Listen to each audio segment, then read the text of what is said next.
कठपुतलियों के हाथ में है। ऐसे ऐसे लोग यहां बैठ के फैसला करते हैं जो कल तक रक्शे चलाते थे, आज वो बलूचिस्तान के मुकद्दर के फैसले करते हैं। तो मैं आपकी खिदमत में अर्ज करूं, किस चीज का लॉ, किस चीज का ऑर्डर? यहां तो बंद कमरों में बैठ के फैसले होते हैं बलूचिस्तान के मुकद्दर के। अगर लॉ एंड ऑर्डर के बैठ के इस तरह ओपन मैदानों में बैठ के डिसीजंस होती, डिस्कशंस होती, आज बलूचिस्तान की ये सूरत हाल थोड़ी होती। बलूचिस्तान का नौजवान आपसे मायूस हो चुका है, बलूचिस्तान के लोग आपसे मायूस हो चुके हैं। आज आप नहीं देख रहे? ठीक है, माई का नाम क्या है? माई का नाम ये जो मारंग का आपने जलसा देखा था यहाँ पे, आप समझते कि इन सारे लोगों ने मारंग को कभी जिंदगी में देखा था? मारंग को सुना था? क्या मारंग की जदोजहद, सियासत आप लोगों ने कभी नहीं सुनी थी? कभी देखी थी आपने? ये बलूचिस्तान का रिएक्शन था, ये उस चीज का रिएक्शन था जो हमारी माओ बहनों के साथ इस्लामाबाद में किया गया। हमारे जैसे कमजोर लोग उस पर भी नहीं बोले, मगर हमें अब मजबूर किया जा रहा है कि मजबूरन हम अपने लोगों के साथ खड़े हो जाएं।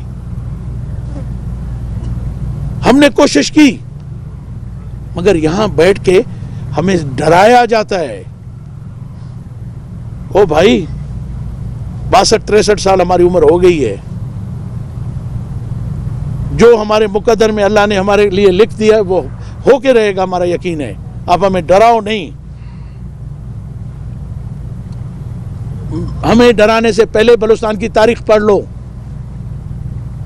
हाँ, चंद बलूचिस्तान में हमेशा गद्दार हुए हैं, गद्दारों के खानदान हैं। आप उनको खरीद सकते हो, आप पूरे बलूचिस्तान के अवाम की न राय खरीद सकते हो, न बलूचिस्तान के लोगों को खरीद सकते हो। हाँ, अगर तुम चाहो तो बलूचिस्तान को प्यार मोहब्बत से चला सकते हो। सबसे पहले हक हमारे इस्लामाबाद में लूटे जाते हैं, ज्यादती की जाती है हमारे साथ, और फिर जब यहां आते हैं फिर क्वेटा हमारे हक लूटता है। अब तो आपने हमारे इलेक्शंस बेच दिए, अब आप हमने हमारा डेवलपमेंट जो खैरात में हमें मिलता था वो भी अब हमारे लोगों तक आप पहुंचने नहीं दे रहे।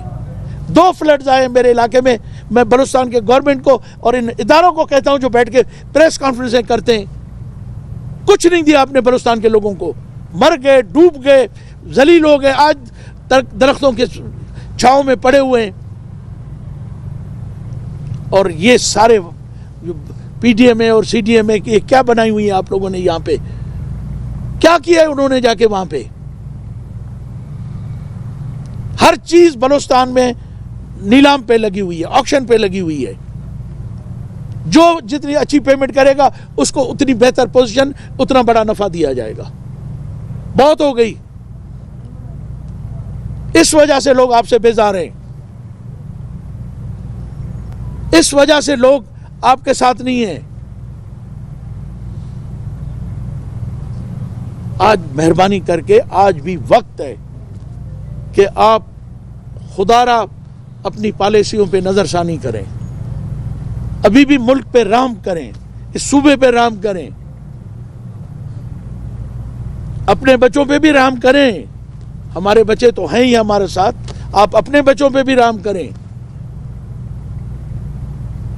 क्योंकि अगर हम खुश नहीं रहे तो दूसरे भी खुश बहुत शायद कम रहेंगे।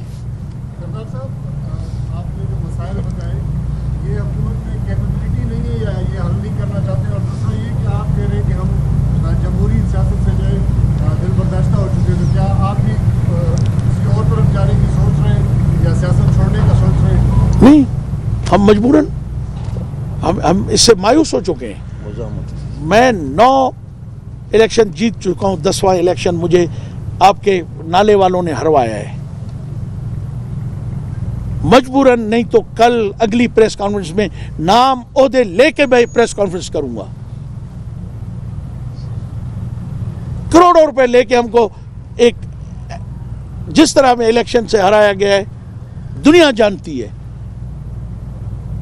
हमें जब 9 दफ़ा इलेक्शन में हिस्सा ले के लोगों के मुंतखबों के असम्बली में पहुंचे, उनसे हम जैसे लोग मायूस हो गए, तो नए आने वाले तो पहले ही कहते थे, लोग तो पहले ही कहते थे कि तुम लोगों को यहाँ इस जमहूरियत से, इस सियासत से तुम लोगों को कुछ नहीं मिलना है बलूचिस्तान को। क्या लोग कौम परस्त इनको ताने नहीं देते थे? मरूम गौस बिजनेजो को, डॉक्टर मालिक को, अख्तर मेंगल को। आज मुझे ये बताए कि क्या रह गया है फॉर्म 45, 47 के बाद इस सियासत में, इस डेमोक्रेटिक प्रोसेस में रह क्या गया है? आप समझते हैं कि इसके बाद भी हम इस पे बिलीव करेंगे और हम इसका हिस्सा बनेंगे? मैं अकेला नहीं हूं, बहुत सारे लोग इस पे जब लोग बैठते हैं वो यही कहते हैं। जी, कोई और सवाल है? ठीक है, मैं वाइंड अप करूं।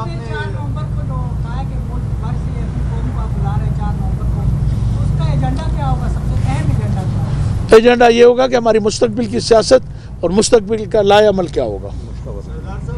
मुशावरत, सिर्फ 4 नवंबर का मकसद कि उनसे मुशावरत करके और हम अपने अगले एजेंडे का ऐलान करें। सरदार साहब, जाम साहब के दौर में भी आपने असेंबली फ्लोर में इन्हीं खदशात का इजहार किया था कि जान का खतरा है, आज भी आपने यही कहा। फिर आपने अभी आज एक बात की कि पुरअमन तरीके से नतीजा नहीं निकल रहा। 4 नवंबर को आप कौम के लोगों, देखिए, एक सहाफत का तो असूल होता है, एक वक्त में एक सवाल किया जाता है ना। तो आप नए नए सहाफ़ी मेरे ख्याल में होके आए, आपने एक वक्त में 6 सवाल किए, मैं किसका जवाब दूं आपको? एक सवाल दे, 1 सेकंड, मैं समझ गया आपका सवाल, मुझे जवाब ले, मैं आगे से ज़्यादा और नहीं। जो मैंने खदशा जाहिर किया था वो साबित हुआ या नहीं हुआ? मेरे लिए बम ब्लास्ट किया गया था, मेरे ऊपर धमाका करवाया गया। उस दिन इत्तेफाक से मैं नहीं आ सका, मेरा बेटा आया, मेरा बड़ा बेटा, उसकी गाड़ी पे रिमोट धमाका हुआ, उसमें हमारे लोग शहीद हुए, ज़ख्मी हुए, अभी तक माजूर अस्पतालों में वो पड़े हुए। हुआ या नहीं हुआ? मेरा खदशा साबित सही हुआ या नहीं हुआ? और जिस पैसों की मैंने बात की थी, आज भी मैं प्रेस को और इनको कहता हूं आओ, उस वक्त भी कोई 60 करोड़ एक यूनियन काउंसिल मिठड़ी में दिए गए थे? नहीं दिए गए थे। और जिनको पहाड़ों से उतार के, जिनको यहाँ के एक रोल मॉडल करके पेश किया जाता है, इन्होंने ही करवाए थे। यही मेरे दिमाग में मुलविस थे। तो मैं आज भी जो कह रहा हूं, मैं खौफ से नहीं कह रहा हूं, मैं इस इवेंट को उसका गवाह बनाना चाहता हूं। मैं सर ये सवाल करूं कि सरदार और नवाब जो है, आपने कहा 4 नवंबर को आप अपनी कौम के पास, मैंने सरदार नवाबों की बात ही नहीं की, आप समझे ही नहीं है, तो मैं सवाल का जवाब क्या दूं आपको? 4 नवंबर को आप अपनी, मैं अपने कौम के कबीले के एक रिंद अकेला रिंद ट्राइब नहीं है, उसके 9 सरदार हैं जो कम से कम मेरी दस्तार के अंदर आते हैं। पूरा कौम मेरी ईरान से लेके हिंदुस्तान के बॉर्डर तक बैठी हुई है। सर सवाल ये कि इसके बाद आप जो और भी नवाब सरदार हैं, उनके भी यही खदशात हैं, उन्होंने आपसे रब्ता किया या आप ऐसा सोचते हैं कि अगले मरहले में उन्हें भी एतमाद में लेंगे? सवाल मैं उनसे ये, देखें, मैं किसी का जिम्मेदार नहीं हूँ, मगर मैं उम्मीद करता हूँ कि जो सूरत हाल बलूचिस्तान की है वो भी यही कुछ करेंगे जो मुस्तकबिल में मैं करने जा रहा हूँ। इनफ। अभी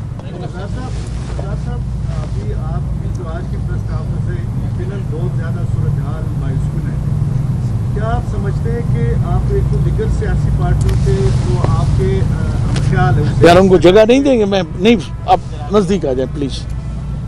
अरे यार कुर्सी ले, कोई है? पढ़िए पीछे लाए ना, या जगह दे दें साहब को, जगह भाई आ जाओ, आ जाओ।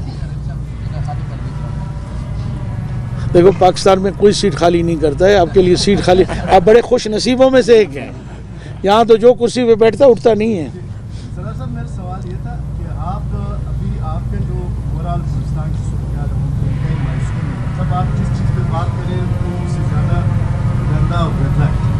आप ख्याल दिगर जो सियासी रहनुमा है, जिस तरह आपने सरदार अख्तर जाम मेंगल से हाल ही में मुलाकात की है, आप अपना जो ये जो मुद्दा है उनके साथ शेयर करेंगे, उनसे रब्ते करेंगे कि हम बलूचिस्तान को किस तरह एक मसाइल से निकाल सकते हैं?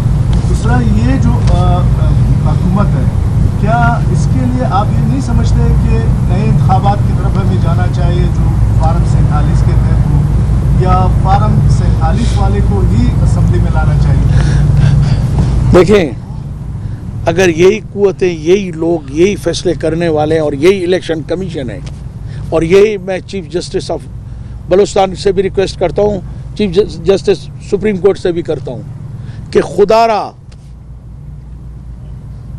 वो अंग्रेजी एक सेंटेंस कहते हैं, इनफ इज इनफ, बहुत हो गई, आप हमारे खुदा नहीं है। आपका एक इज्जत है, एहतराम है इन अदालतों का, उसको बरकरार रखें। जजेस को जजेस बन के रहना चाहिए, न कि कॉन्ट्रैक्टर बन के रहना चाहिए। अगर वो कहते हैं मुझे बुलाए, मैं जाऊंगा अदालत में, मुझे बुलाए अदालत के कटहरे में खड़ा करें। बहुत हो गया, हमने बहुत बर्दाश्त कर लिया, हर इदारे की हमने इज्जत की, बर्दाश्त करने की कोशिश की, मगर अब बहुत सारी चीजें हमारी बर्दाश्त से बाहर हो रही हैं। क्या फर्क पड़ेगा? फॉर्म 45 और 47 अब 48, 49 भी आ जाएगा। इलेक्शन तो इन्होंने करवानी है। हम कहते हैं कि इस मुल्क के अंदर दोबारा फेयर, इम्पार्शल, कोई ऐसे लोगों के साथ, ऐसे इदारों के साथ, एक सिस्टम के साथ करवाए जाएं जिसको दुनिया भी तस्लीम करे और पाकिस्तान के 25 करोड़ अवाम भी इस इलेक्शन को कबूल करें, और फिर जो वो असम्बली आए वो बैठ के अपने फैसले करें।